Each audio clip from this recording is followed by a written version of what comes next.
Are you the one who recorded Kamaru's first song? No, it's Chandrana. Chandrana. Yes.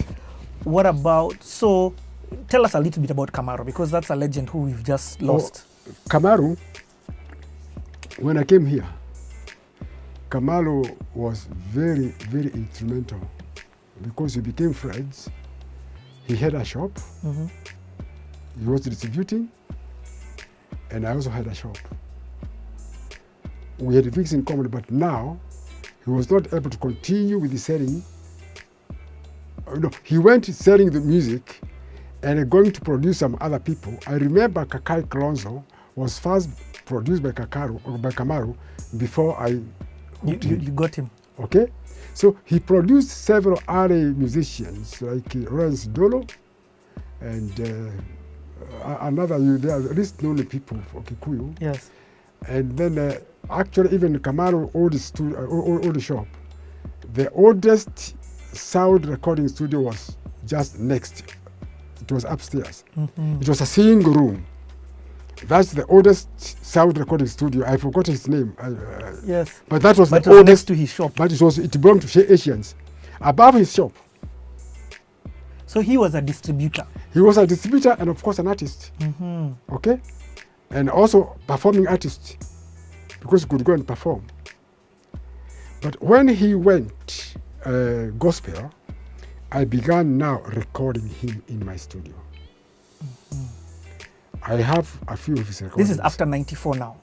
No, I'm talking about now recently. Okay, fine. Because even his last production, which was never released, is here. That was 2017. Okay. Yeah, the last music that he did was done here in 2017. The room that we're in right now. Yeah, and it was a campaign song. Mm-hmm. Yeah, it was a campaign song. In his own, unique way. Yes. Okay, of doing, and he sang that with another lady, the sister to Ridewaja. Mm-hmm. It's the typical these ladies. Queen Jane. Yes. Queen Jane's sister. Yes. Okay, now I want to ask this question, and this question I'm going to ask it very slowly because when I talked to you before and you said this, I found it insane. Mm-hmm. Now when you open up your studio, Yes. just so that people may know, about how many albums have you recorded? Because your studio, you say now you opened it because of tapes. Tapes came in, piracy came in. You said you can pirate the music, but you can't pirate the production of it. Yes. That's what made you open. And this studio was in River Road. Yes, no, Shikarume. Yeah. Whenever you hear people talk about the music, River Road music, they're talking about you. It's the studio. But there is no studio. Uh-huh. I don't think there's, apart from these, those Kenyan music. Yes. I have produced so many. Give us a number, like about how many albums do you think you have produced? What I do is I provide the facility. Yes. Okay, you give me the input. Mm-hmm. I record. And you give where you take the album to, I don't know. Mm-hmm. Many people sing an album of 6 to 8 songs. Mm-hmm. So when you talk about album, an album carries about 6 or 8 tracks. Some people call them tracks. Yes. But I call them songs. Yes. Because track, to me, it will confuse me because of track recording. Yes. Yeah. I can only tell you the people who have recorded here are so many. I cannot be able to know how many albums. Okay, let me throw numbers. Are they more than 100? More than 200. They're more than 300. 1,000? Close to that. Whoa.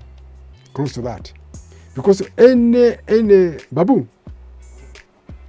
job, they can also remind me, any prominent rural musician has passed here. Yes. Including the late Achiengabura. I've got her. I've got her recordings in the what we call this the late. What? Because he had a studio, Victoria Boys. A young man. No. Yes, he's from Tanzanian. Oh. Very, very, very famous. The person who he passed on. Okash Bige. Okay. Okash Bige, you know, Princess Julie. Tunya. I'm talking about the musicians. Tunya, Kabasera. The Masikas. Masika, the mother. The mother have got her album. I think there are 2 albums. Yeah. I even interviewed the daughter, and the daughter said she came here. Yeah. That's why she recorded her first Went album. to Westlands. Masika is not heavyweight because, you know, it's not like Kitandi Boys or Arusha Mujini. Tanzania, I've recorded so many. Okay. And then there is this, say Luo Nyanza, most of the Luo Nyanza, like this, what do you call these boys? What do you call? Very famous. Kiria. I'm not sober. Amira boys, I'm not sober. I'm not sober. I've got a list I can give you. Yes, no problem. I just wanted people to know that exactly what you said. When people talked about River Road, Yeah. they meant this studio. When people say, I'm going Dio Misiani. Uh-huh. Dio Misiani has been our artist. Kabasera, Omodi Tunya, Junior, what do you call this Junior? John Junior. Yeah. And then this kuna waruhia ingine also I forgot the names and Wakisi. Yeah. This what is this Wakisi? Wakisi now Wakisi very many. So you've also recorded from across the country. Yeah, I've recorded from Tanzania. Or even not even just the country. Jamba kwinge jawano kana mafi tucheze ngoma chache cha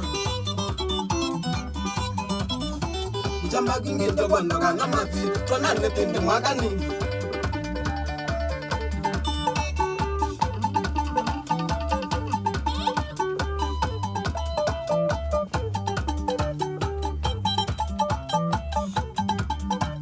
Okay, so now in 1984 you open. Take us through that journey. Now, when I opened the studio, I was actually very busy with the local musicians. And that's the time now music became accepted by almost every Kenyan to the extent that we could not be able to feed them through music for buying a cassette or buying a record. So what they converted to, I think before 1984, they began now pirating the cassettes. Once you produce a record, it's going to be converted into a tape like this one, sent to Dubai, and then that's reproduced in bulk, and then they come here. Okay? Actually, from 1994 up to today, it's only about 10% or 20% which goes to the real beneficiary, including the singers. And that's why you cannot get now a permanent producer, even a permanent artist. And that's why, again, they also now they are going to what we call this YouTube. the online, yeah. Online YouTube, what we call View Sasa. Yes. That's why they are doing, because at least so that they can get something. Some revenue. Some revenue. Okay? They have now personalized. But before you had, you could have you must to go through a radio station. Okay? For you to be accepted. Because again, the public believes anything that goes on the radio is very good. Is very marketable. Okay? Naisikia kwa radio. It's very good. It's very good. Because now everybody now had a radio. But before you know, radio belonged to the very few selected people. I remember my first radio to hear, we were going to a place to listen to the radio. There are 3 people with the radio. And it just got national. And then it's annual. Okay? And through the shortwaves or through the media wave. But music became real when the introduction of the record player was introduced and the cassette recorder. And was still the combination. It's a cassette player and it is a record player. But now, before this one, after that one, there is USB, there is CD, yeah. there is CD, no, there's USB, isn't it? MP3, yeah. MP3, and the phone itself. Yes. Okay, so everybody has got a recording pirated design. Hakuna mtu. If I want your music, I'll trap it here. I will not go and buy it. It's here. So for you in 1994, your revenue earner switched to production. Production was now how you are. Oh yes. You were making good revenue. Yes, because when I'm producing, the headache of piracy is no longer mine. If I produce something very good, once it goes outside, it's not mine. Because even the arts themselves became a bit disorganized. And that's why there are so many Bodies. many bodies in music. Yes. Because everybody is competing. You can see somebody is a producer, is performing right, is an artist, 1 in 4. Let me ask you, the Kasangas, because a lot of people know the Kasangas, Yes. but a lot of people don't know that they started or the part that you played in the Kasangas. Kasangas, actually, the way they started, they went to KBC. Okay? When they were performing on the television, and I used to know Kasanga and the wife. They were very, very young. And I was still running a studio. And Kasanga became very successful because he's very steady and he had all the time. But myself, I was employed by the government. And every 8 o'clock, I was to be in the office. Every up to 5 o'clock. Okay? Then Kasanga now took over. He went to Westlands. He opened a studio there. But I think somehow he was not, either the rent was expensive, but he discontinued. But because of the consistency, okay, and he's a devout Christian, he got that bracket of most of the people who want quality in Christian music recording. and analog music. So that's how he came to open a studio. But I know he's hardworking, but I know Kasanga very well. He knows me very well. We were hustlers in River Road together. Yes. Yeah. In fact, he came and I think the shop is still there, just behind in the tree crane. I think it is still there. Yes. Job. Ile duka Kasanga bado iko tree crane. Yeah, just next to my studio. Yeah. He came there and put up a retail shop. Before, and I think also he went to Gill House. He had a shop there. Because he went also very strong in distribution of music. Yeah, and then he went to Government Road. He is one of the biggest now producer in terms of repertoire, production. Yeah, because he has been doing that full time. Yeah. And he was more aggressive and he concentrated his business.